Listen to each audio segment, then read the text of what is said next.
You're lying in bed. The fan hums. Your skin itches, but not from wounds, just heat. Summer clinging to your body like a second, unwanted skin.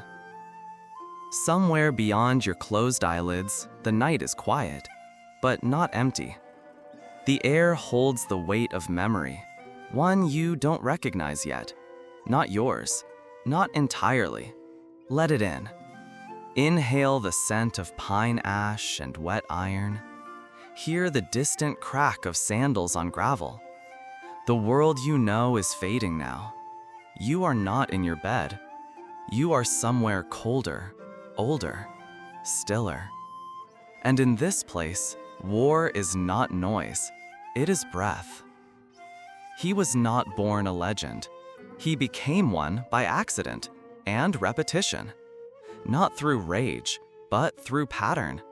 Step forward, draw blade, command, when, sleep, repeat. He didn't march to conquer. He marched to drown out the sound of his own name. No feast awaited him, no throne of gold. He wanted silence. And war, loud as it was, gave him that silence more effectively than peace ever could. There's irony in that, isn't there? To choose chaos as a refuge. Imagine being so feared that even your friends look at the floor when you pass. They offer you sake, but never toasts. You win battles not because you are strong, but because you know exactly what others fear losing. And you make them see it, feel it, before the first arrow flies. You don't need to kill them. You only need to remind them they are already dying.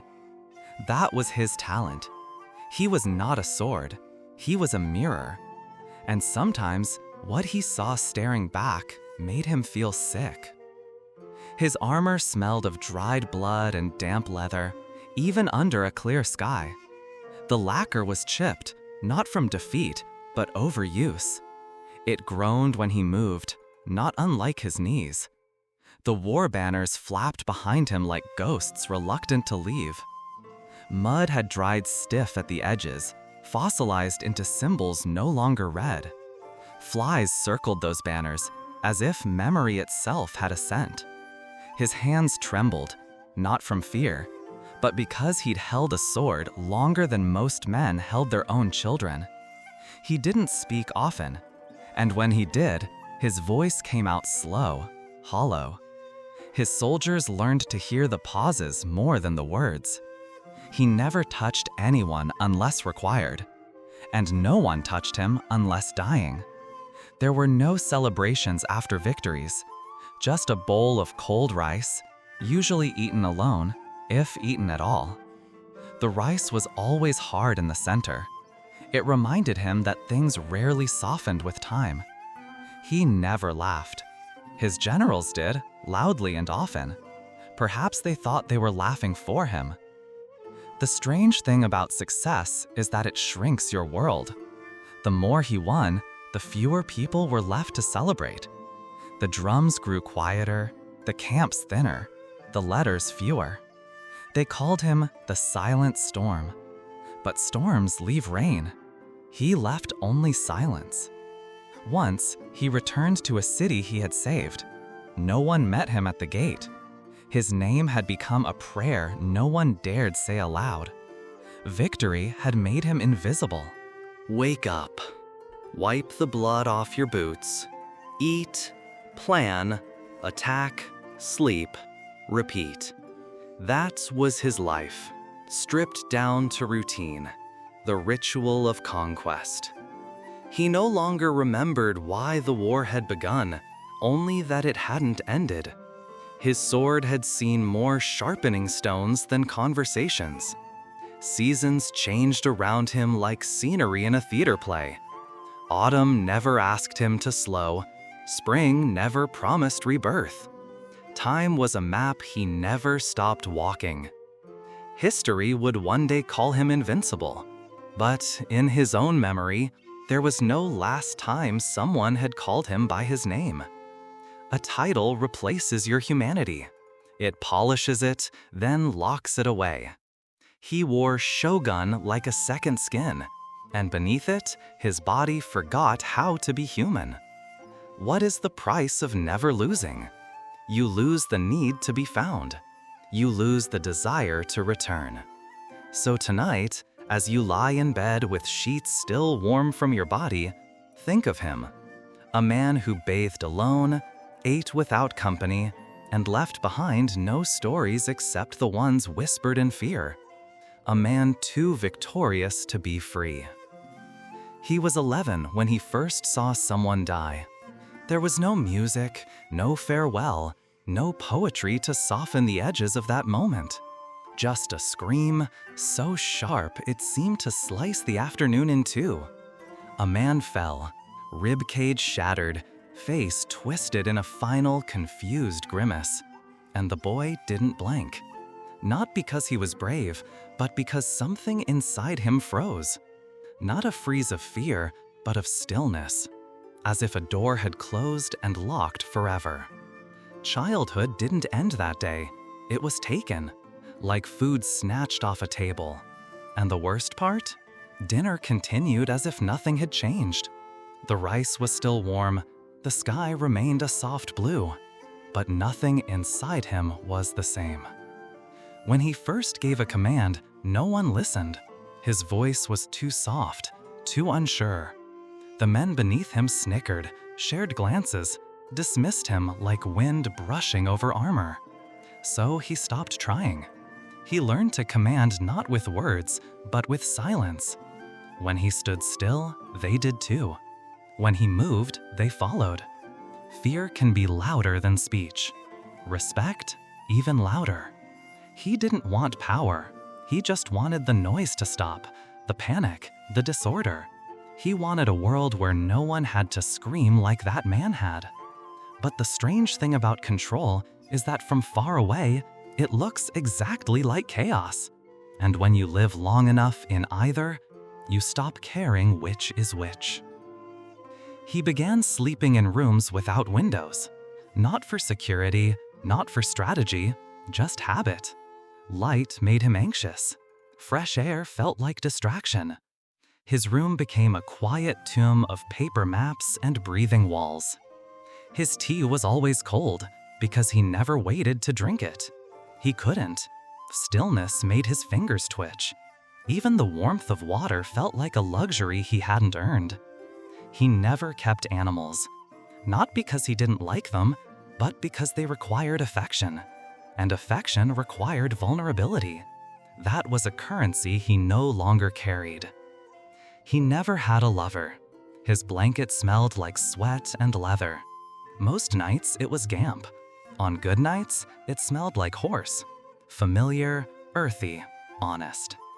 His body adapted to discomfort the way others adapt to luxury. Pain became a kind of silence. Loneliness, a language he spoke fluently. The walls of his quarters bore no decoration. The only mark of identity was a single scratch along the floorboards where his sword had once fallen in the dark. He never repaired it. It reminded him of something.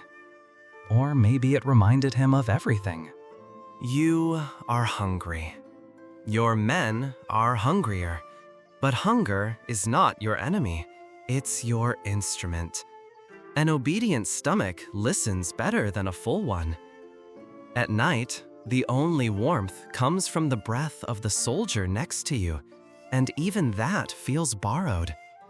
The wind is cruel, not for the sake of punishment, but because it simply doesn't care.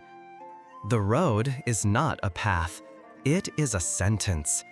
There is no destination, only the next hill, and then the next, and the next. Your feet no longer walk, they remember how to walk. Your mind no longer leads, it endures. You don't march toward victory, you march to avoid stopping. 27 battles, 27 victories. each one neatly carved into memory, though the edges of those memories have softened. You'd expect sake, laughter, songs, but celebrations require energy, and you've learned that conserving it is a greater gift than wasting it on applause. You sit by the fire with your men, but they no longer speak your name. Not out of disrespect, just fear of intimacy. You have a scroll. It carries the names of the fallen. Some names are crossed out. Some are smeared with blood or weather. You don't read the scroll anymore.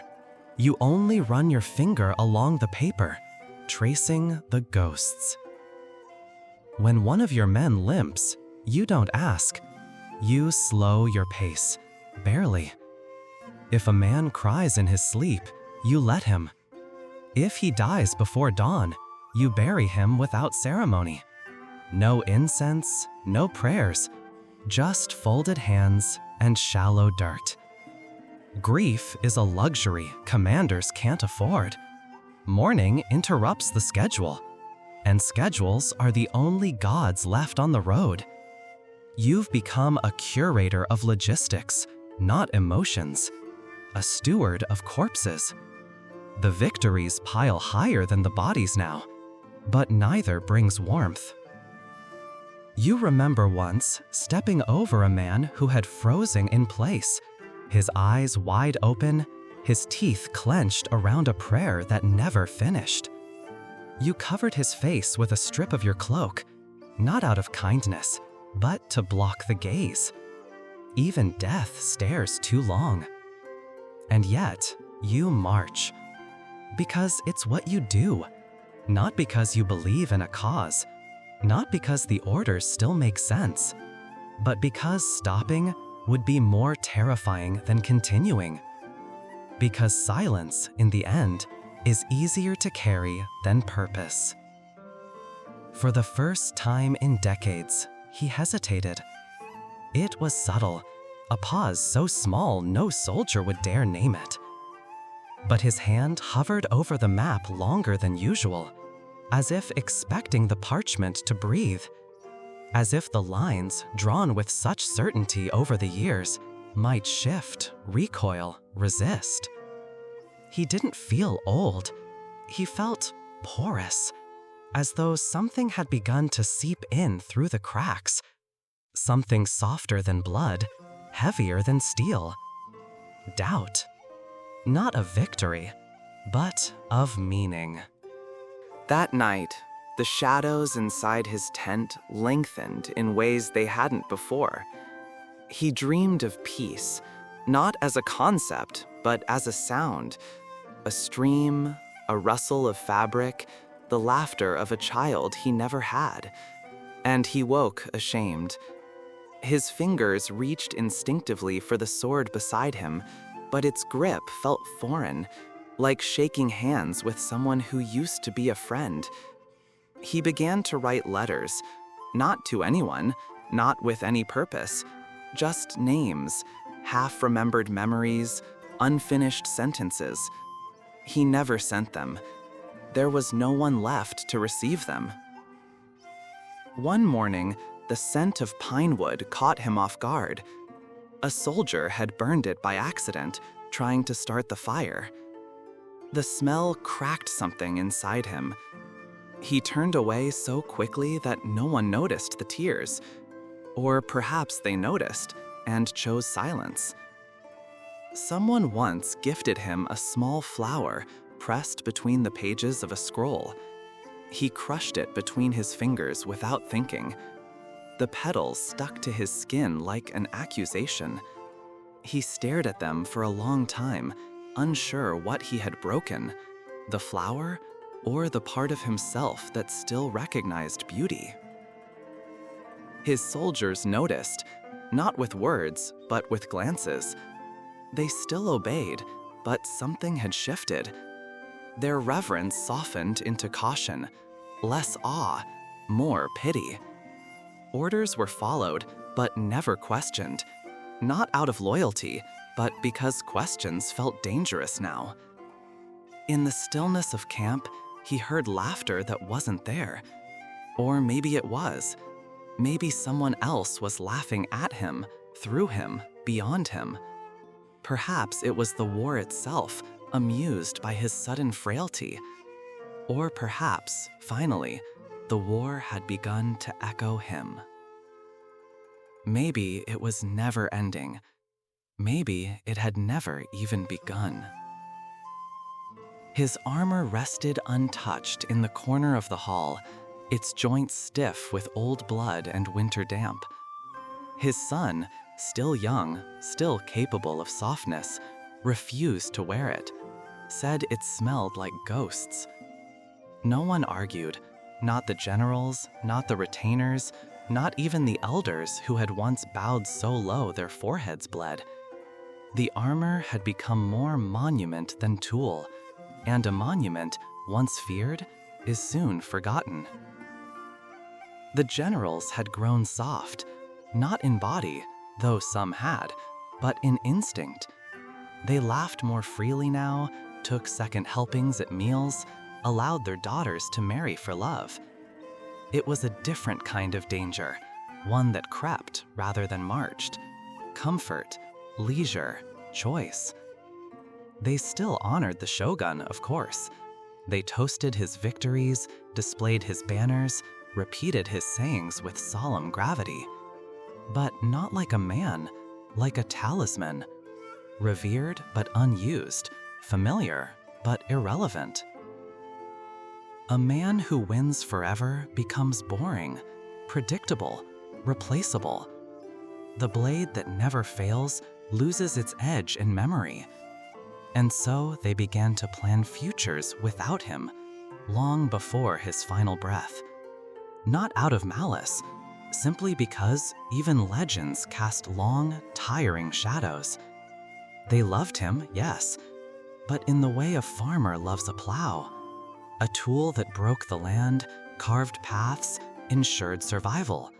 And like all tools, one day, it would be put down. He died in his sleep. No fanfare, no enemies at the gate, no poisoned cup or final duel. Just a quiet room, a threadbare mat, and a hand curled faintly into a fist. His sword lay beside him, still sharp, still polished, still untouched since the last time it drew breath from a man's throat. The healers said it was the heart, but everyone knew it wasn't. It was silence. The kind that doesn't fall from the sky, but rises from within and drowns you slowly, gently. There were no mourning bells, no state funeral. The procession was modest. The temple was nearly empty. His body was burned, his ashes scattered in the garden where he had once practiced alone at dawn. There was no shrine, no statue. History remembered him, of course. The unyielding, they called him. The perfect commander. Children memorized his tactics for exams, but none bore his name. No songs, no incense lit in his honor. Only peace, and people pretending it had always been that way. The war outlived him, but not because it endured, because it forgot. He never lost a war, not one, but count his friends, if you can. The ledger of victories was long, ornate, gilded in ink and reverence. But the list of names who truly knew him, who touched his shoulder without fear, who called him something other than Lord, was shorter than a prayer whispered at dusk. He bathed in rivers that stung like open wounds, the water always cold, always silent, alone, always. The men avoided his gaze, not out of disrespect, but self-preservation. To see into his eyes too long was to witness something brittle, something ancient. He ate in silence, rice barely warm, pickled radish too salty, sake only if the wind outside howled like wolves. His laughter had dried into a thing of memory. The generals filled the void with their own, raucous and shallow, like echoes thrown into a gorge that never gave them back. Every sunrise felt like punishment. The way the light crawled through the rice paper screens, the way the birds chirped without shame. He watched the world awaken each morning as though it were a stranger's home, familiar shapes, but none belonging to him. You, in your bed tonight, you have a toothbrush. He didn't. Your water runs hot. His boiled over charred wood, blackening the rim of a rusted kettle. You have warmth, not just from heat, but from nearness. He had only his own breath and the rhythmic hum of memory beating against his temples. There were no songs about his tenderness, no poems about his mercy, because those things never found soil to grow in his hands. The sword made him sacred, yes, but sacred things are kept at a distance, worshipped, never embraced. You can lose a fight and still be loved. He couldn't. To lose was to be erased. To falter was to be devoured. So he stood and won, and stood again, until standing became a form of disappearance. There was no time to be a son, or a brother, or a friend, only a blade dressed in flesh, a silhouette carved by duty, not desire. So next time you feel like you're failing, when your hands tremble, your voice breaks, when sleep escapes you and peace feels far, remember the shogun who never did, the man who always won, the man who forgot what it meant to be seen, the man who mistook silence for safety. And ask yourself, in the stillness of your own night, with soft sheets and someone breathing nearby, if winning is worth never going home.